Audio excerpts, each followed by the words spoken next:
We are really excited to have with us Amporn Marddent, who is a lecturer at the Department of Cultural Studies at Waralak University in Thailand. She, in the past, also worked at the Center for Health Policy Studies at Mahidol, where she was also a student. She received a master's degree in comparative religion from Mahidol. She's currently a PhD student in anthropology of colonial and post-colonial orders at Goethe University in Frankfurt, where she's working on the gender piety of Muslim women in Thailand. She's also the co-founder of Young Muslim Women of Thailand. Her area of expertise, as you may have guessed, is socio-cultural transformations of gender and sexuality in the modern Thai Muslim community. So please join me in welcoming Amporn.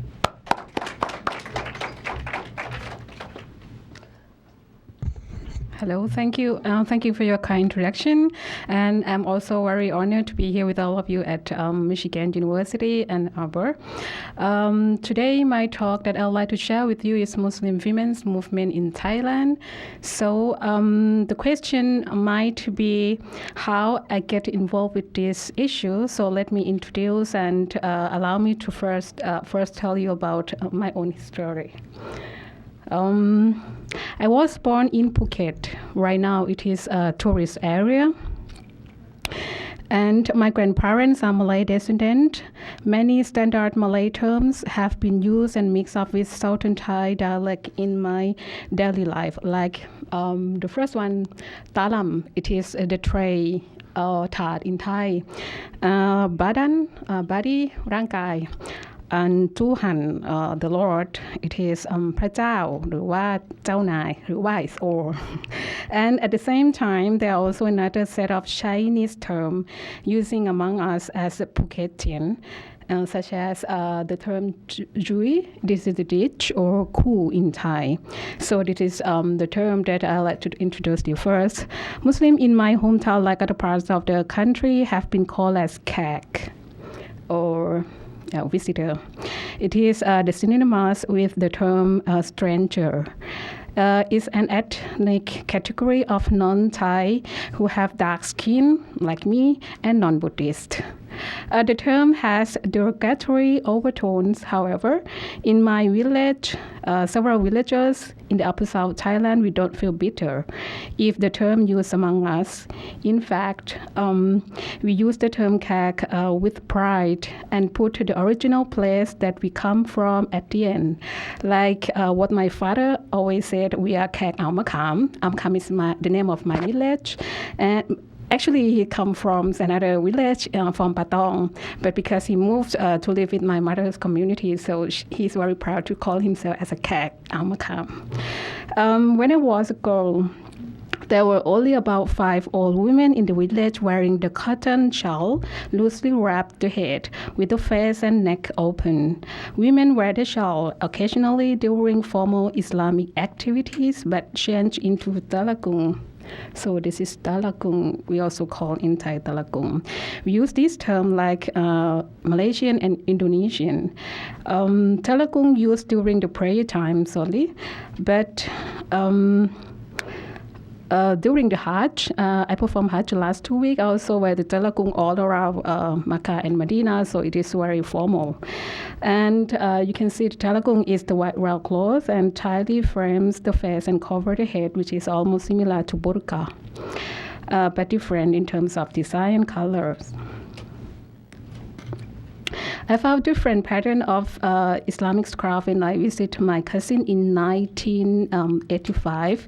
She learned at a traditional Islamic school, Pondok, at Koh Yao, is next to Phuket. It is located on the island in Phang Nga province. My cousin is the first woman who wear the hijab in the village.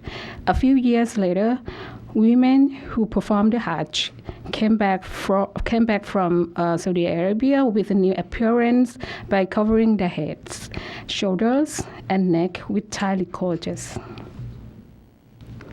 At the same time, there was a trend among Muslims in the Upper South Thailand encouraging the children to continue secondary and pre-college level at Islamic boarding school in the Deep South Thailand. And by expecting young people can develop knowledge for their future career, from secular education system because in Pondok, the new system, they provide both secular and Islamic curriculum. And they also expect to practice Islam in the future.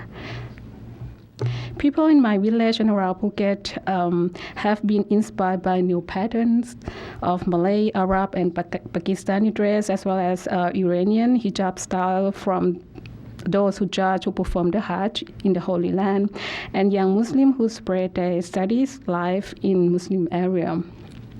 I took the picture from my own community, and both from Hari Raya or Idul Adha, we call one of both actually in Thai. Muslim from the dress that we are wearing is a type of the dress that a Muslim from the area are living look more Islamic than what we were before as a CAC. And we have like our own pattern of living, which is different from Thai in general. Women dress is the easiest appearance that can be found, whether more folk or popular Islam in my community gradually changed. I grew up from the family that my father had been trained from Pondok, or a traditional Islamic school as well in Phang next to Phuket. He worked for tin smelting and refining company. My father worked hard for caring two of my elder sister to advance their study at business college in Bangkok, until those friends and relatives who had continued their studies in the Deep South. However, just a little note here that since 2004, the unrest in the southernmost or the border southern provinces of Thailand, many young people change the study area. I mean the location from the Deep South to Upper South or to Central Thailand. For my father, instead of sending his children to study in Islamic boarding school, he rather spent early morning time after prayer subhi or prayer time before the sunrise for teaching us all the family members and relatives around how to read the Quran, how to say the prayer, and other related Islamic principles and ideologies. He believed that teaching Islam by himself at home would be conform to what Islamic instructors usually provide at the school. My mother also one of his morning student. Apart from this, he is a muazzin, or the one who call people for prayer. And he's the muazzin of the village and teach at the mosque for some times. After my father had early retired in 1989, he owned his own small business for 5 years before becoming a crucial member and a local leader of Tabligh Jamaat or Jamaat Tabligh, which is an Islamic missionary movement which derived from India. I myself followed the step of study like my sister in the female secular education secondary school of the province in Phuket from 1988 to 1993. During the semester break in 1991, my father asked me to join the movement in southernmost of the province in Yala province. I firstly experienced to wear the scarf or the hijab, which is I normally dress it up only during Islamic feast. But the veil that I wore in Yala province, where the markas or the center of Jamaat Tabligh or Tabligh Jamaat, in Thai we call Jamaat Tabligh or just Dawah group. In Yala, I wear the different type of because like the regulation when you get into the site, you have to follow them and you have to respect the way the people there are wearing. I wear the black and bigger. Well, it was provided by my mother because she get involved with the group before I joined them. My mother participated with Mastura Jamaat. Jamaat is the group. Mastura is a women's group, a women wing of Tabligh Jamaat. Mastura were grouped together in a house around markets, around the center, and very carefully to appear in public in clothing, shouting, and voices. Most of the Mastura wear the niqab, a face veil covering the lower part of the face up to the eyes. I bought the black veil there with the niqab from a woman who came to the house with full of Islamic goods. I learned many new ideas and found that this is another version of Islam this is very different from, it's not really very, it is different from and stronger than what I learned from my father and at the night school at my community. We learn Islam because we don't learn Islam in school, but we in the village we have this night school. After students finish their daily school in secular one, at the night between Maghrib and Isha prayer time, we move to the mosque or to the school and learn Islam there. I found fascinating outlook with Jamaat Tabligh that emphasized on spiritual virtues. Still, I felt awkward to pursue some regulation interpreted by the group leaders and scholars, especially the rigidity canon of what women are supposed to be. Many questions came along with several acquirement of my limited knowledge. I decided not to follow my sisters in terms of the discipline in the future step, but choose to study Arabic and Malay at Prince of Songkla University at Pattani campus in the Deep South too, because I think that these languages would mean to fulfill my eager about Islam. Apart from this, I attend some classes in Islamic Studies college at the university at Prince of Songkla. I start to wear the hijab both in the class and in daily practice. Friends from high school question me why I have to change my appearance, because for them I look very traditional. Meanwhile, my parents support me to wear the veil and study in the south of Thailand. I start to participate with Muslim students' movements, activities that closely relate to the domestic Sunni Salafi. The Sunni Salafi is a Sunni Islamic movement that takes place among the peers and Chester, or the Salafi, who are the patristic period, who are the person in the patristic period of the early Islam and exemplary models of a Muslim. During my undergraduate, I spent times with many Islamic groups and improved my capability to learn Arabic and understand Quran, but still little. The pattern of Islamic activities, philosophy of life development, and groups of activities differ from Tabligh Jamaat that I get involved before. Many Muslim friends and I fell in with the so-called Neo-Orthodox Islam, Neo-Orthodox Islamic movement, which is united with the Salafi group. The Salafi Islamic movement had expanded widely among young people, university students, and Muslim scholars in secular education system. The ideas from the global Islamic renewal that was reconstructed in the form of purifying Islam from the reformation of famous reformists and scholar figures like Sayyid Qutb, Yusuf al-Qadrawi, and Sayyid Abu Ala Hassan al-Maududi, and also Marjam Jamila, had been accepted among young Islamic reformists in Thailand. I had read some certain translated books written by those reformists when I was the undergraduate student in Pattani. It had been required by the senior activists to read them before friends and I involved with the movement of Muslim Student Association. The book entitled Islamic Revitalization Movement, or Kabunkan Funfu Islam in Thai, was explicit orthodoxy text stressing the need to return to Islamic society of the Salaf. It was partially translated by Banchong bin Kasan. Banchong bin Kasan is Thai Muslim scholar who is a fruit of Sunni Salafi from Thai Muslim Student Association. Banchong bin Qasim has translated various Islamic essays and books, for instance, toward understanding Islam or มาเข้าใจอิสลามกันเถิด which is written by Maududi, and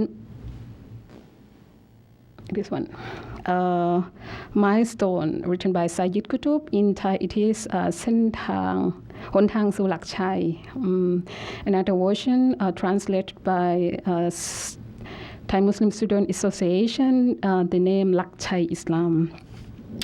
Banchong currently play an important role as the instructor of Muslim convert at Santichon Foundation, which is another Salafi association.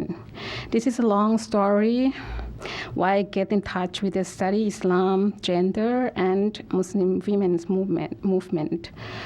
Some of the projects are parts of the journey of my curiosity on the diversity of dynamic Muslim. As an assimilated Thai woman of Malay Muslim dissident, or I should call myself as a Khek Amakam, like my father, I found the advantages of continuing development of the limited body of knowledge of Muslim women studies in my own society. One issue that I like to emphasize for this time is Muslim women's appearance in hijab or the headscarf and the movements. It doesn't mean all women who wear the veils are parts of a certain Islamic group. There are various reasons for women who wear the scarf. Those reasons can be the regulation from the school, they want to follow the trend and fashion of the hijab, or they want to, for socializing with women and believing that this is the duty of Muslim women, or mixing up all the reasons. However, I think this is it is a phenomenon of Islamic resurgence in my own society too, and I think they are very similar to other society. During these 3 decades,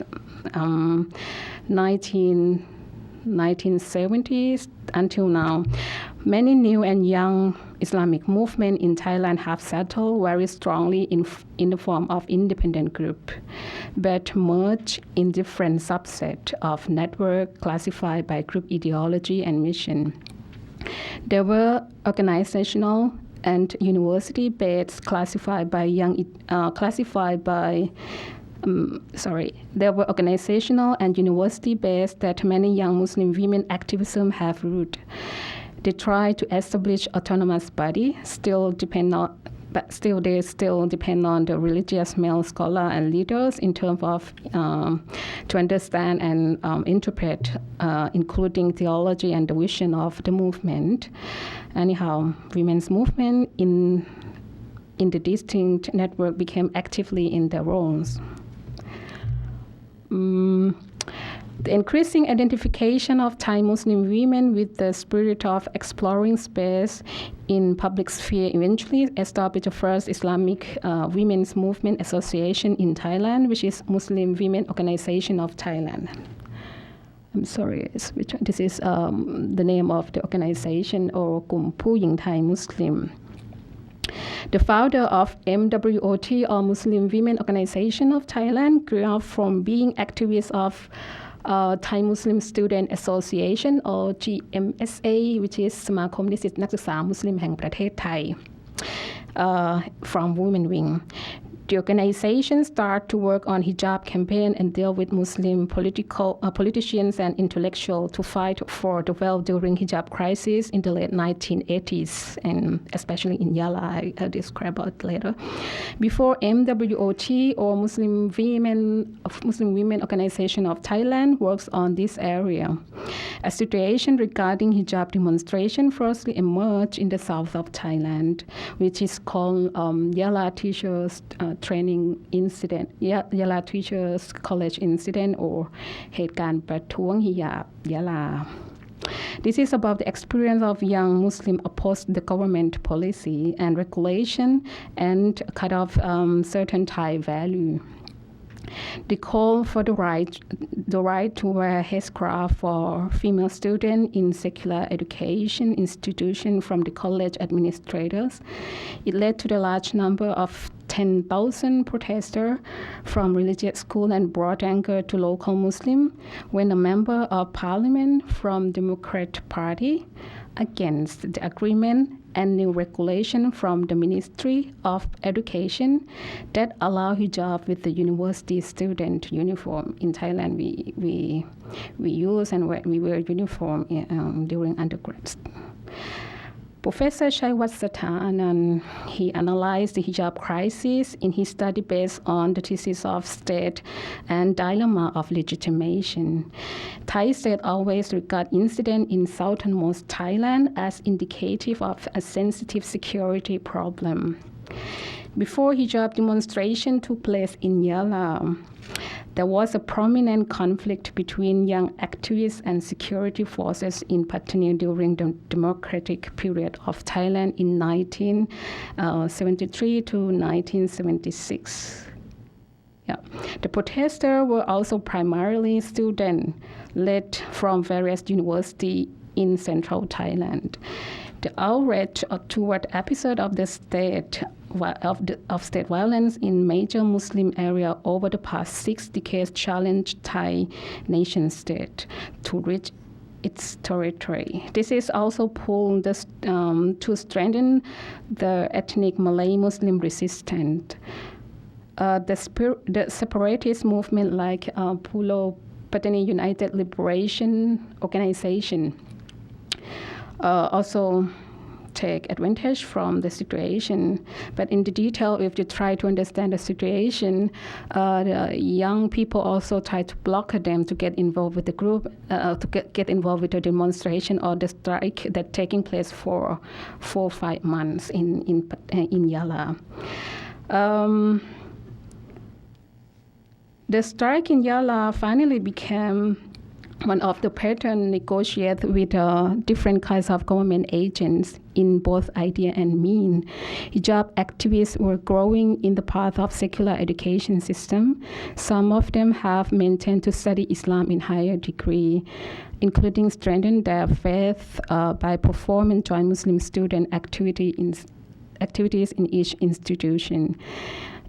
This primordial public figure of hijab imply a form of religious Muslim women into a certain identity. On the one hand, hijab crisis managed an attitude change of Thai people to accept plurality. It becomes a success symbolic resistance from Muslim women in expressing their opposition to Thai authority in public policy. Hijab movement, on the other hand, was dedicated to symbolize religiosity.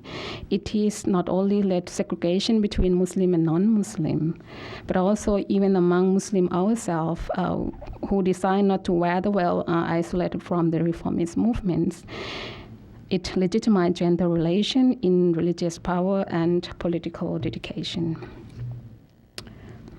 The challenge figure for Muslim women's movement in the first age were not only the government or the state, but state agent, but also the official body of Islamic representative headed by Jula Rajamundri or Sheikhul Islam. In political force, the incident appeared under the government of the Democrat Party in 1990. Muslim politicians pushed the bill to allow Muslim women wear the veil in education institution, while MWOT or Muslim Women Organization of Thailand conformed in mobilizing social support around Muslims leader in regulation through a mutual consent among Muslim communities to promote wearing the hijab in official ceremonies at workplace and also on the passport and ID card. The group confront the obstacle for mobilization, the campaign with unwelcome support from Jula Rajamundri.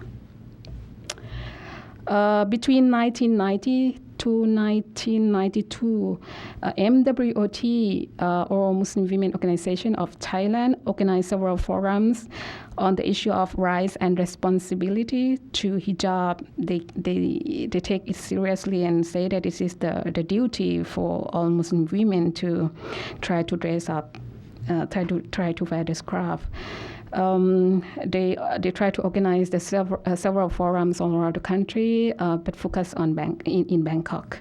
As a secular-based scholarship, MWOT gained support from the prominent advisor in senior Islamic reformation on the issue of religious judge in accordance with Islamic principle and practice. Muslim scholar of Jamiatul Islam Association, Samakom Jamiatul Islam, and Council Muslim Organization of Thailand, CMOT, สภาองค์กรมุสลิมแห่งประเทศไทย had continued to develop the legal binding with the struggle of MWOT, while other prominent younger group like YMAT, Young Muslim Association of Thailand สมาคมยุวมุสลิมแห่งประเทศไทย and Thai Muslim Student Association TMSA สมาคมนิสิตนักศึกษามุสลิมแห่งประเทศไทย they all unified setting of Muslim organization together to persuade Jula Rajamundry took action as an official Islamic leader of Thailand who has authorized to push the law from the angle of royally appointed.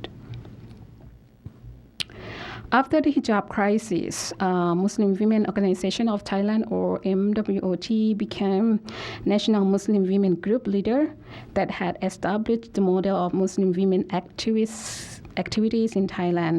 There are also several groups of modernist Muslim women in the south and all over the country emerged. The direction of new Muslim women's movement in 1990s until now tend to critique on the discourse of Islamic legislative system of action, or including the taqwa, it means the religious piety more than interpersonal relation like the old generation. They contribute to regain the lost time in Islamic golden age and utopia moment in the history. Therefore, it clings more tightly to Arab traditions and religious identity by returning to the purer version of Islam. But Nisa Variety, it is the foremost fashion Muslim women magazine for Muslim women in Thailand, and a few Muslim women groups reject this new and young Muslim women's movement by saying that they understand and pursue the role of Muslim women different from what those neo-Orthodox groups interpret, which saw for them the modernist Muslims is better or superior person than the other. I like to say here that women somehow became products of piety movement, like the value, outward marker of piety or the will.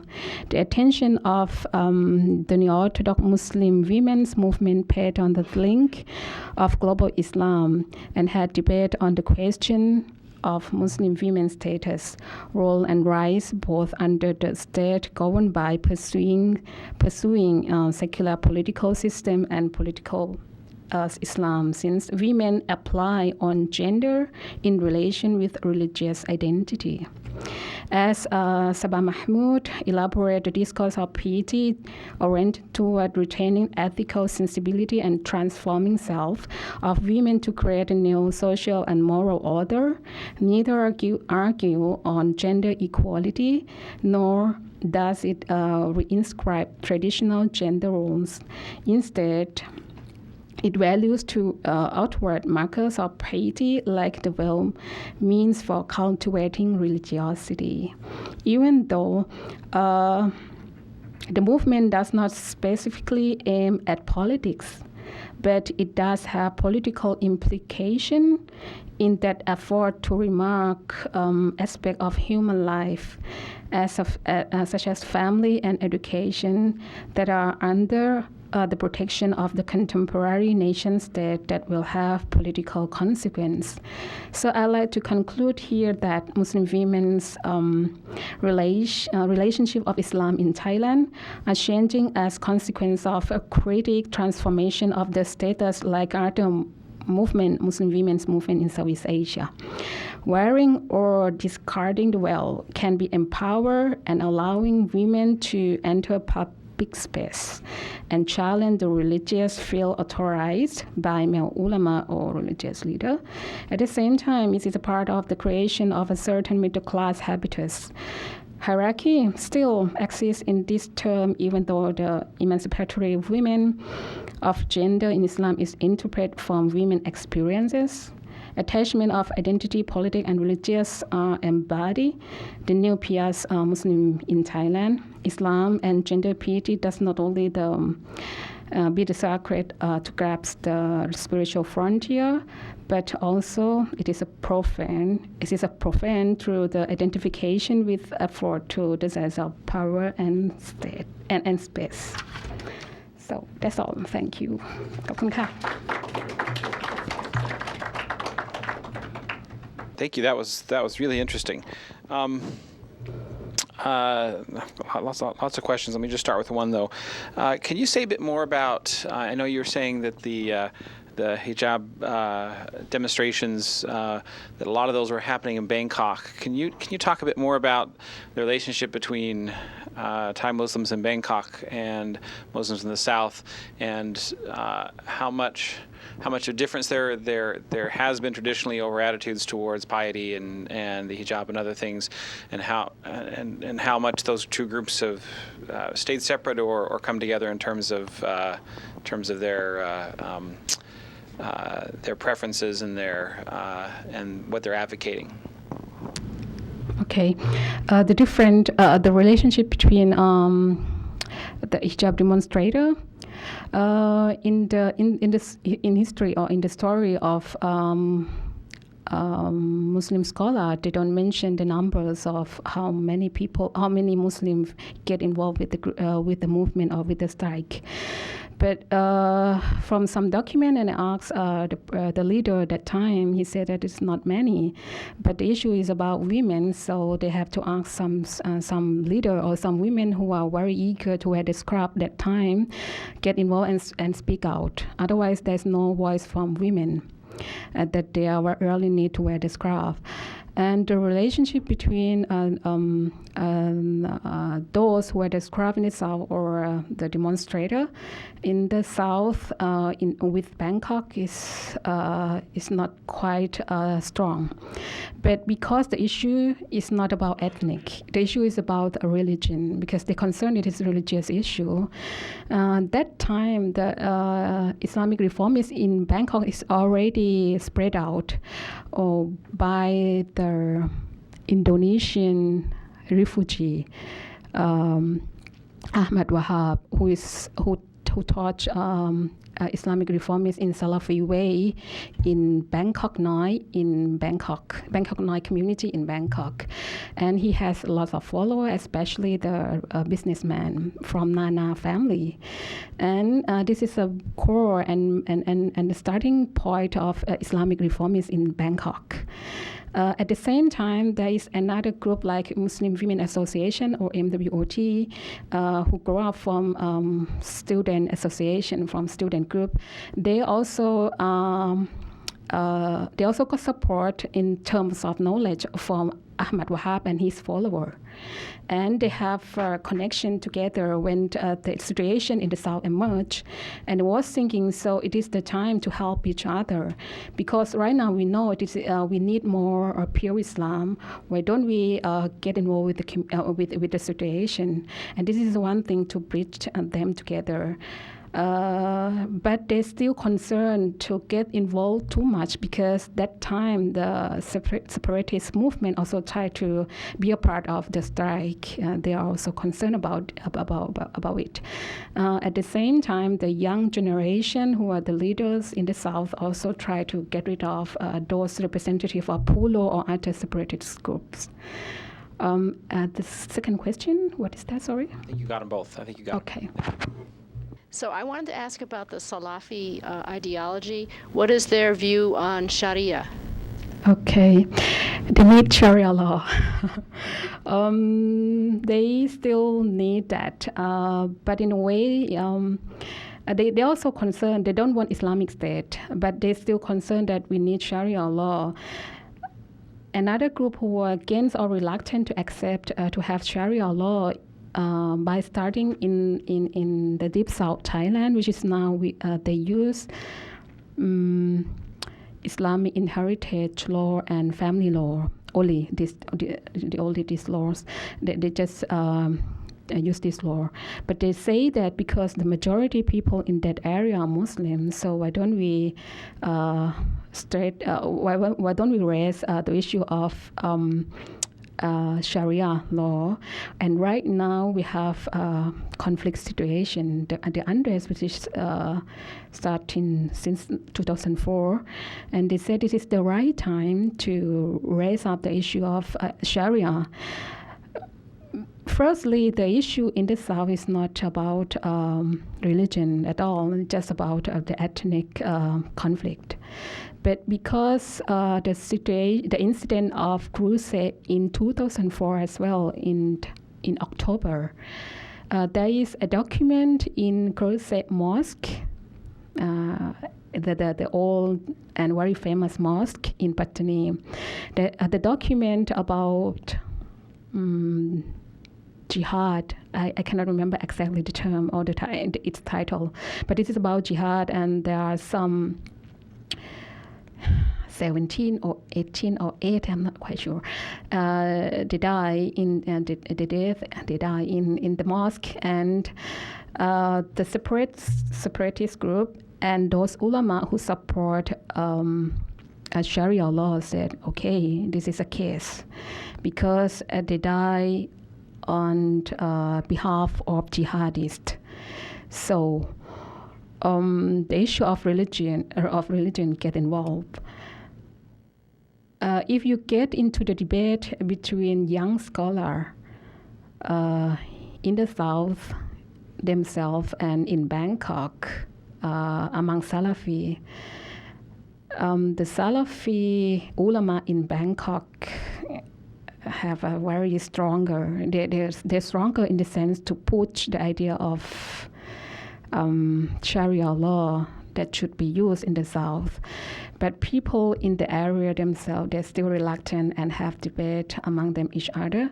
But if you try to understand the situation of the debate in the South, there are several groups of young people, including the senior ulama, especially in Prince of Songkhla University, at Yala Islamic University, and the ulama in the Pondok or in Islamic school. They're still reluctant because they are the person who still in the situation, still in the unrest situation. So they feel that it's not the wise reason, it is no wise way to start up Sharia law at that time. But they also copy the idea. I think one time that I talked with them, they said, okay, why don't we start like Malaysia, which is more progress than us? But for the young group who are against Sharia law, they said, no, we are different from Malaysia. Yeah, that is the thing that I can answer right now. I was a bit confused about the young group that was opposed to Sharia law. On what grounds were they opposed to Sharia law? Because they thought it would intensify the ethnic conflict, or because they are primarily secularist nationalists? Okay. Mm-hmm.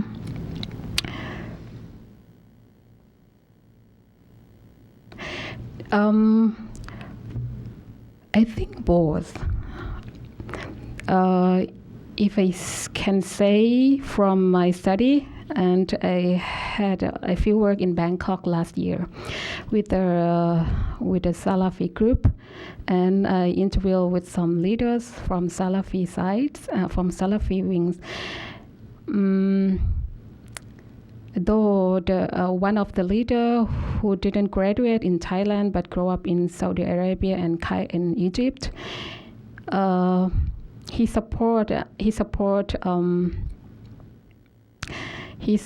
to use Islamic way, like the term of Maududi, Islam is the way of life, but he's still reluctant to use Sharia to show up on the ground.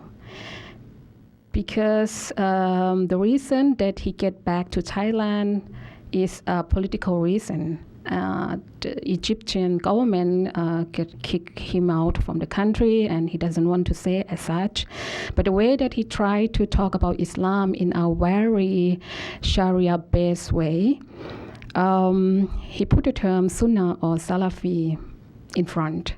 But the content and the ideas is modernist Islam, and show that Sharia can play a role in the Sharia can take place and can play a role in the secular society like Bangkok or other parts of the country. But because we don't have, we are not Islamic State, so we cannot do as such. This is the way that they are doing. Regarding the, what you call it is it's called secular. Yeah, secular nationalists. I mean, the Pulo, that. Oh, okay, about Pulo. About you said at one point that the struggle in the South was more of an ethnic struggle, and you sort of separated the religious element for it. So I was wondering whether some of the secular nationalists in the Southern struggle, what do they feel about Sharia?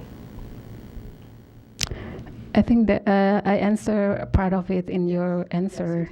Yeah, and I still insist on that. From my knowledge right now, maybe something change or in the next future. But from various studies, if we talk about the separatist group, it is not active at all right now, because many Pulo or other separatist activists, if I can say they are activists, I don't know. They are separatists who stay in Sweden or in Malaysia. Okay, I think some of them still active. It is not active because of the people, but the idea, the ideology is still active among young people because of many unequal treatment from the government, and also the issue of history and ethnicity discrimination that still taking place right now, but in a different way. Yeah. Could you talk a little bit more about, say, what's happened on university campuses as women increasingly have worn scarves and been more visible over the last several decades, particularly reaction or attitudes from Thai Buddhists, either friends or not? Has it created, what types of social situations in the university setting has that created?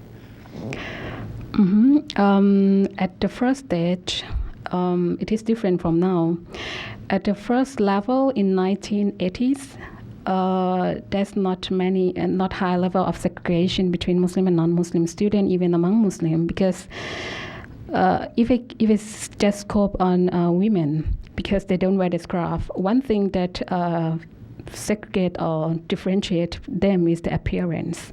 They feel like they are the other who are, if you are discarded or you don't wear the well.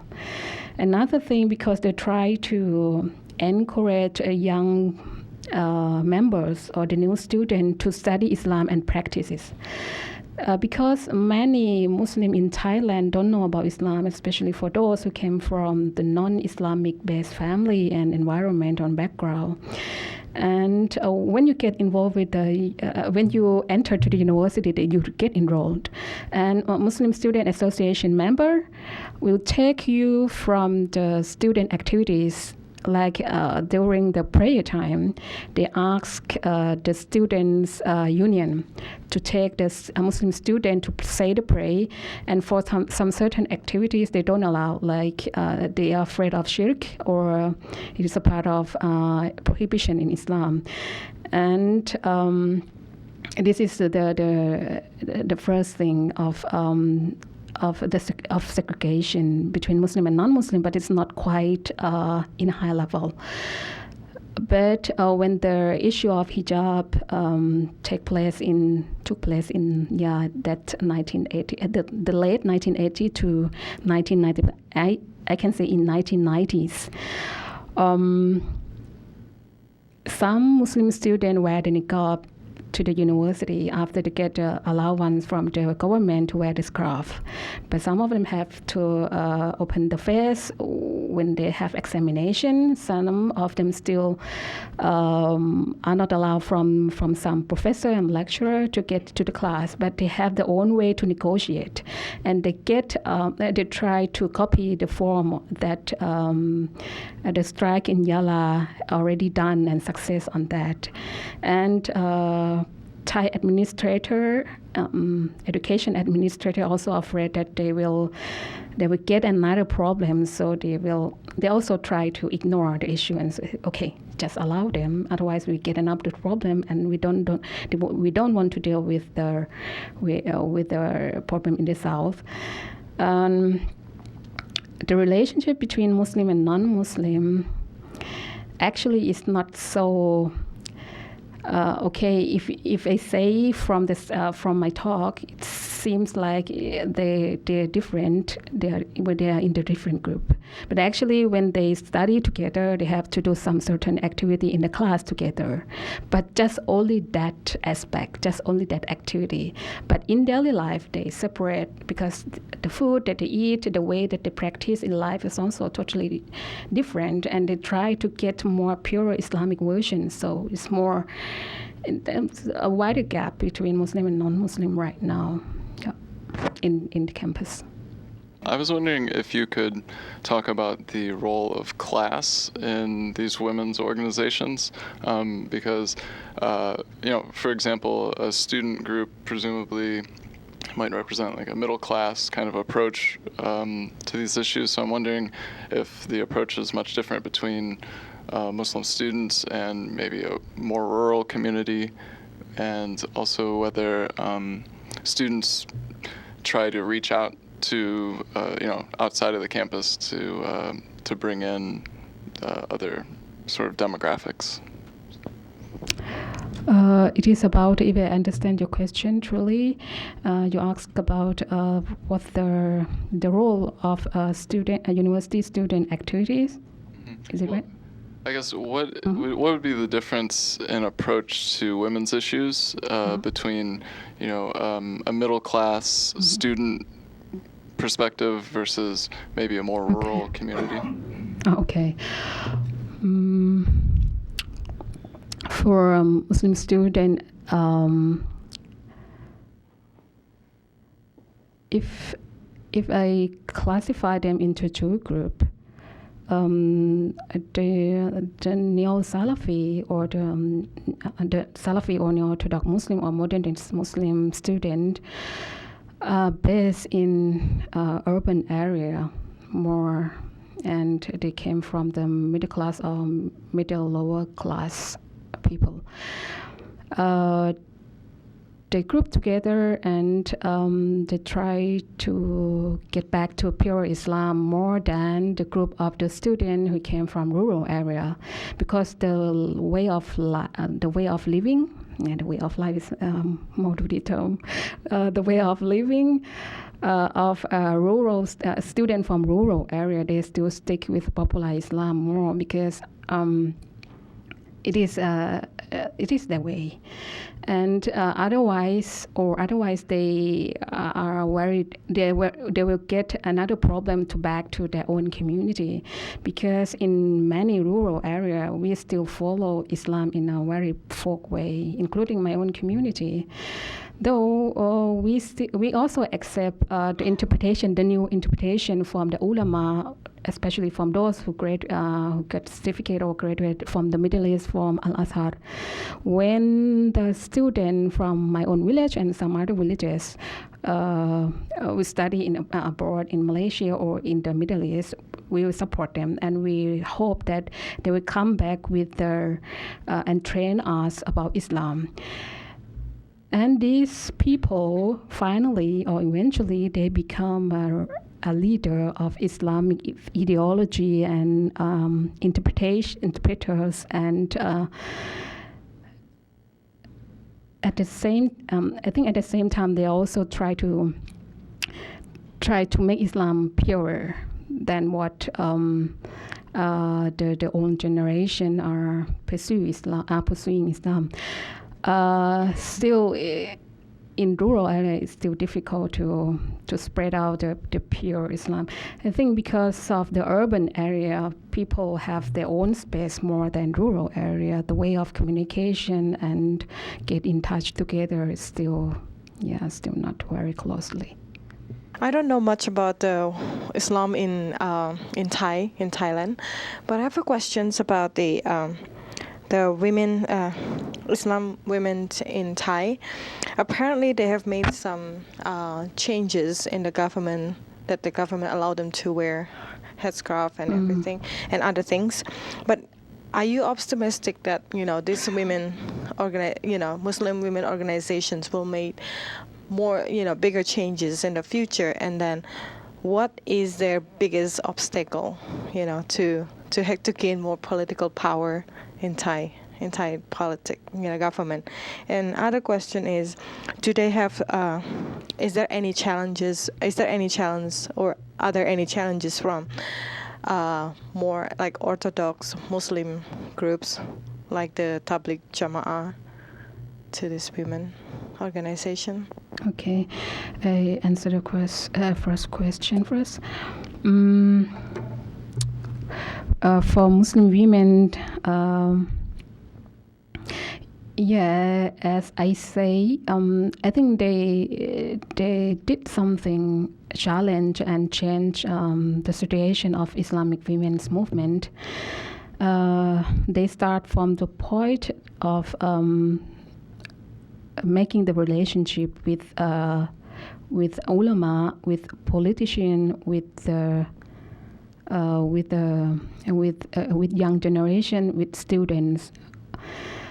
The issue of hijab is the main issue for them to promote Islam that time and to promote the work themselves.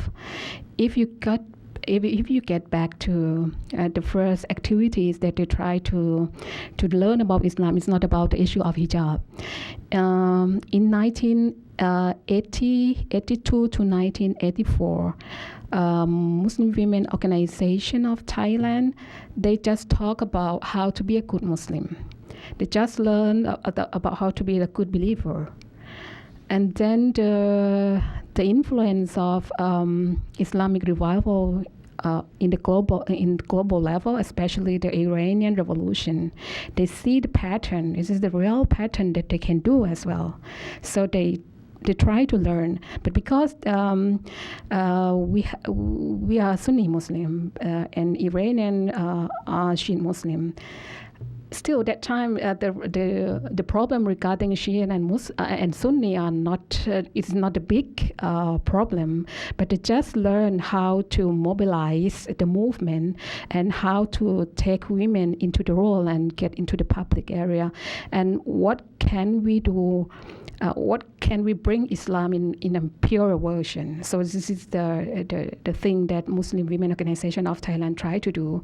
It's not only this group, but there are some other little small group. But the main one is this group. They work with Thai Muslim Student Association, with YMAT, with Jama'atun Islamiyah, which is the core group of Ahmad Wahab, who is the first founder of Salafi. So you can see the link between Muslim women wing and the Salafi movement, and then they grow up more to take Islam in a pure position. And in that generation, it's not so. I think we can see from the change, especially during Yala incident in the south, and the relationship between Yala, the south, and Bangkok movements, and as I said before, it's more conservative in the ideology, but in appearance, they look very modern, because the way they connect together, because they put the veil, and when they want to go out from the house, they have to wait for men, because they are the mahram.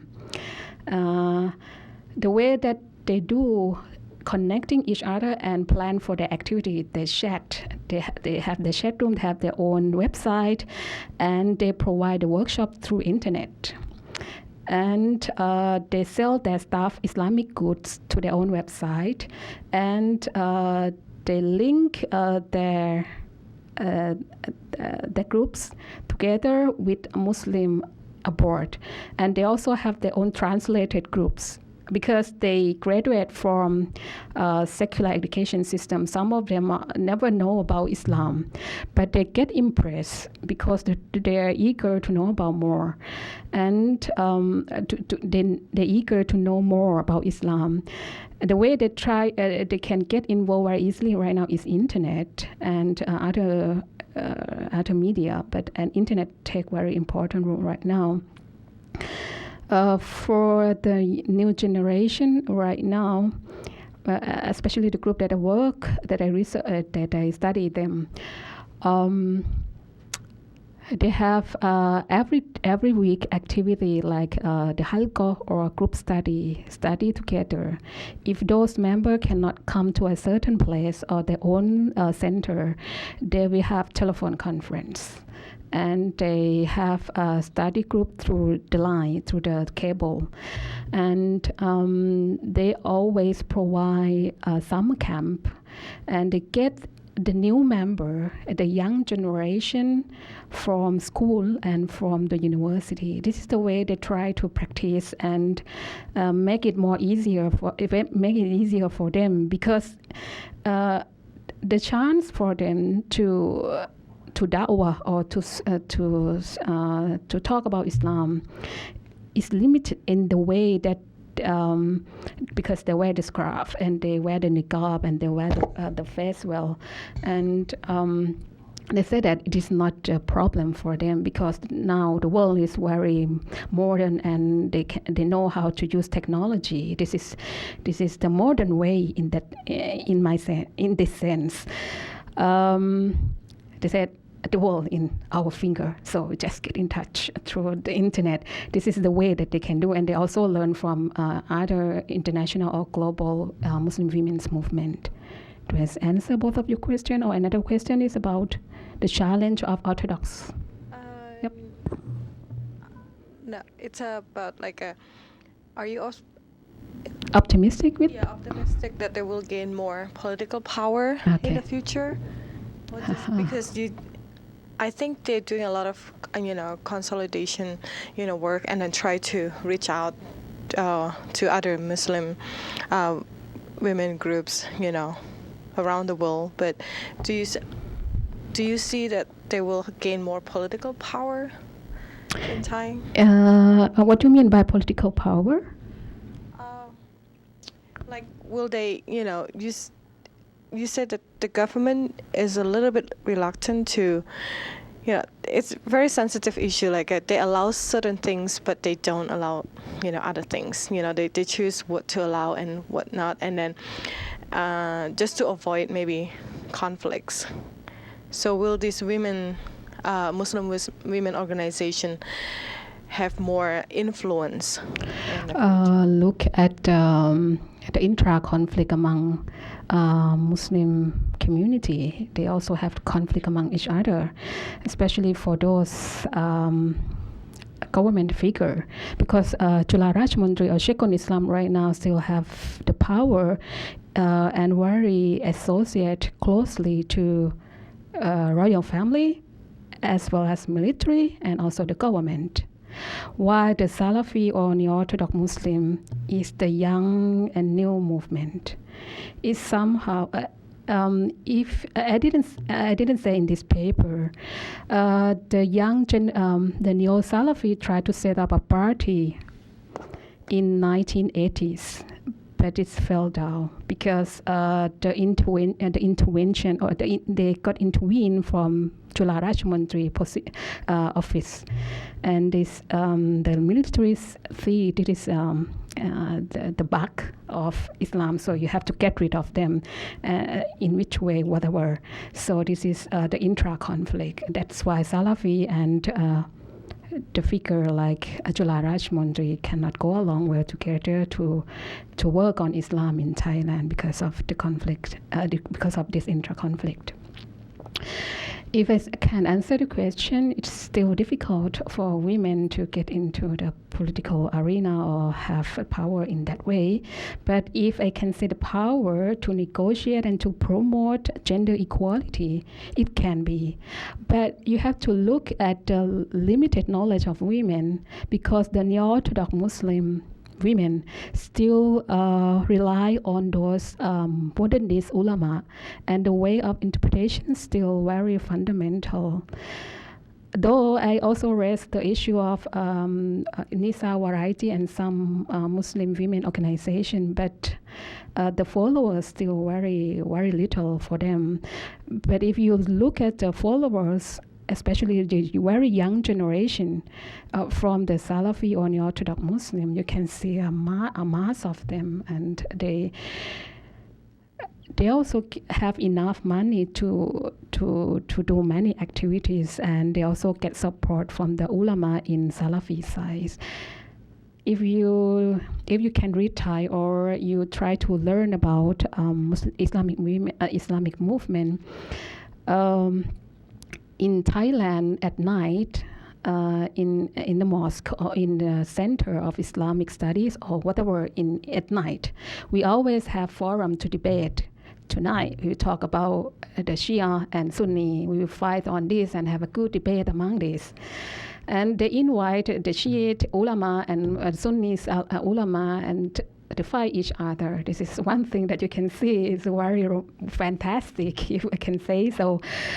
On the other hand, a young generation also got confused. What are they doing? They are ulama, but they fight each other. That they cockfight in like boxing, based on Thai culture, because they box, they get boxing each other, and they have their own followers, and their own followers also fighting each other. You can see in the web board, they just blame each other and they say that this is the good way, this is the right way. This is not the way of Islam that you should practice and talk about it in public, especially in the board, in the website, or and in the forum.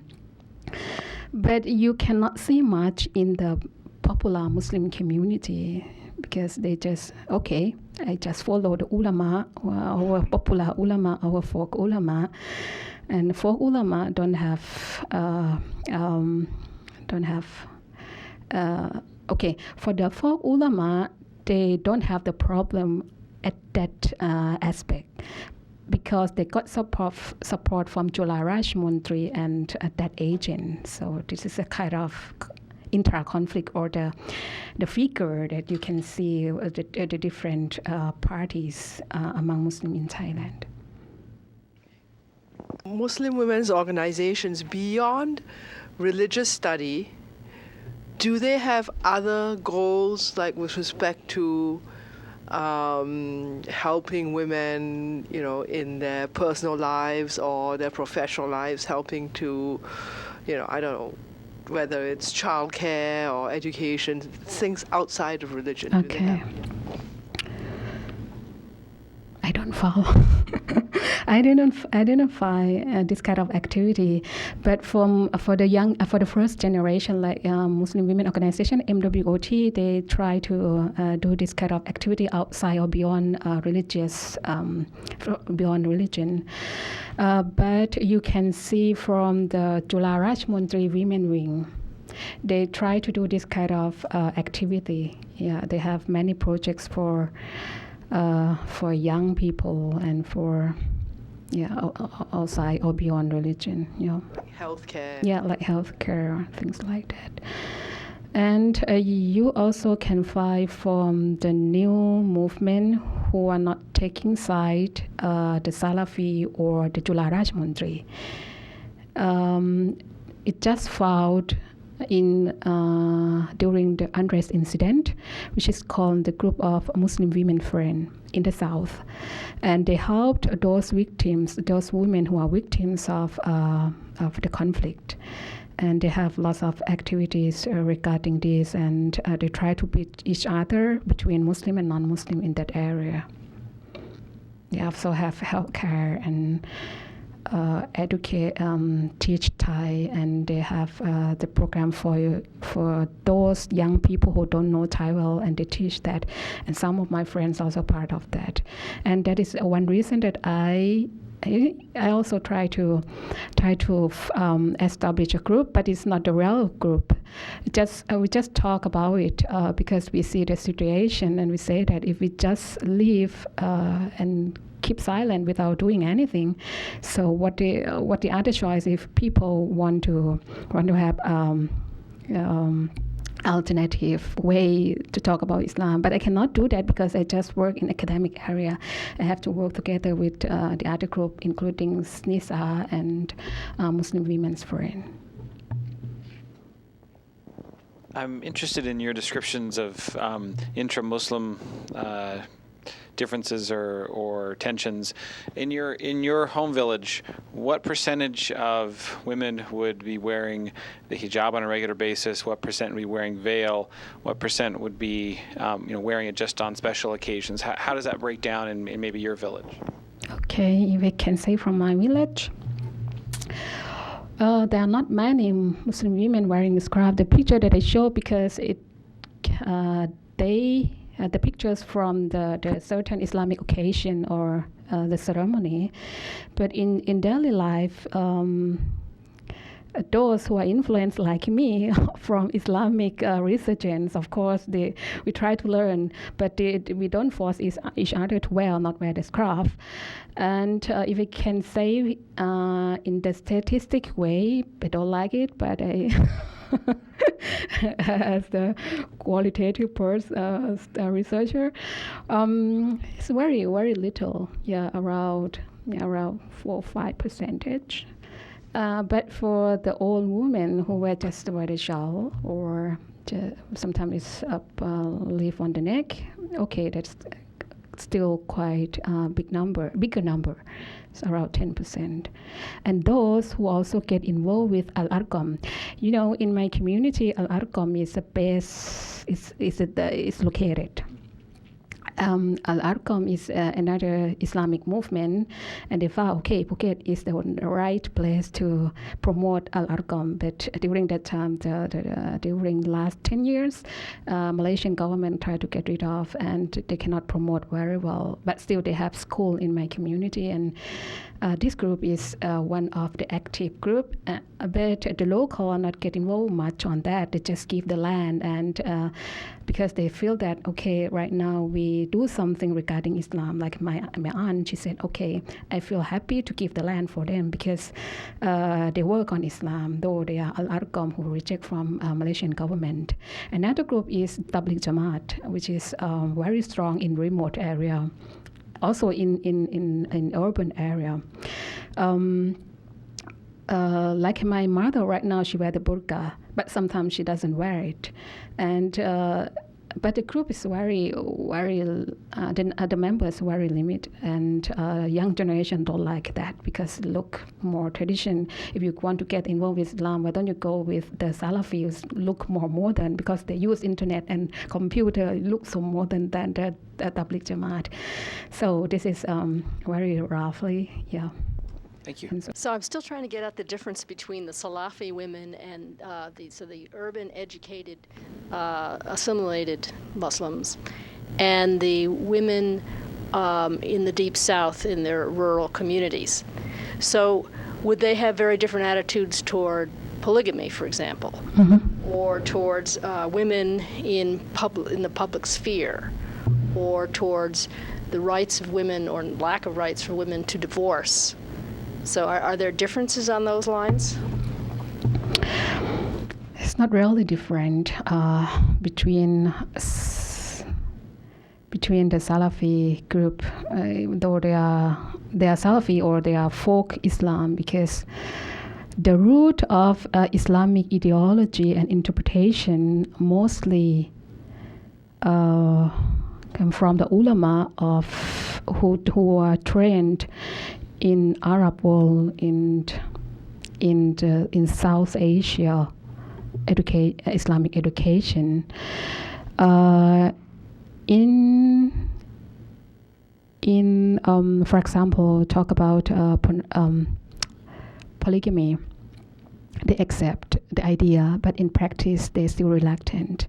Which one accepts it? Uh, All of them? Salafi, The the Salafi group, they accept it. When I asked them this kind of question regarding polygamy, they said, I know this is about Islam, but it's still hard for me. But to fight this on the sake of God and Islam, I have to accept it. For Tabligh Jamaat, Mastura women, they also accept the idea, but they also fight with their husbands. They fight. And I also asked my mother, what do you think? And she said, I know this is a part of Islam, but I cannot accept it. If your father want to marry another woman, I cannot do it. I will kick him out from my home. And this is the way that my mother answered. And for the folk Muslim, they say that, okay, I know this is Islam, but I don't think this is the right way to accept it. It is just to fulfill the main sexual power. This is the way that they answer. So for Salafi, they more accept it as the Islam, and they more accept as Islamic principle and accept as the practice way. So but though they still feel bitter and feel suffer on that. Another issue regarding polygamy, and then what else? Let's see. Women in the public sphere. Okay. For Tabligh Jamaat, it seems like women are not shown in public sphere, but if you see when women get out from home, they they take the activity like the men, and they're gathering together in one house. The role of women are changing. Like actually in-house, women have to cook and taking care of kids and do things like that, like the household chores. But when they have their own activity, they're just reading the Quran, study about Islam, and they don't cook, and they feel happy to do that because that role are taken by men, and men have to cook and buy everything for women and serve women and talk with women politely, which is different from the normal life. And women in Jamaat Tabligh feel very happy. Like my mom, she's very happy to have mastura. And when she said, I'm going to have 3 days mastura in another village, I'm very happy because I no need to cook. I don't have to cook, and I feel relaxed because she already old and young people taking care of her massage. So that's the way that she like. And for Salafi, in public sphere, if we say public sphere in geographic term, of course they are not show up in that way. But if you say public sphere on the internet, of course, it is right. Yeah, because they can access to the internet, and they talk about Islam. They can voice themselves through internet. That is the way that they are negotiating in public sphere. So it sounds to me as if the main difference between the Salafi and the folk Islam is not these issues that I've been naming: polygamy, divorce, public sphere. It's the issue of what you call purification. So that is trying to eradicate the Slamatans, and the Boma, from the non-Islamic ethnic Thai elements that have crept into the folk religion. Is that the main difference between the two? Yeah, right. And thank you for conclusion. Yeah, I found that. I found that too. Yeah. If there's nothing else, can you join me in thanking Amporn for a wonderful presentation? Thank you. ขอบคุณค่ะ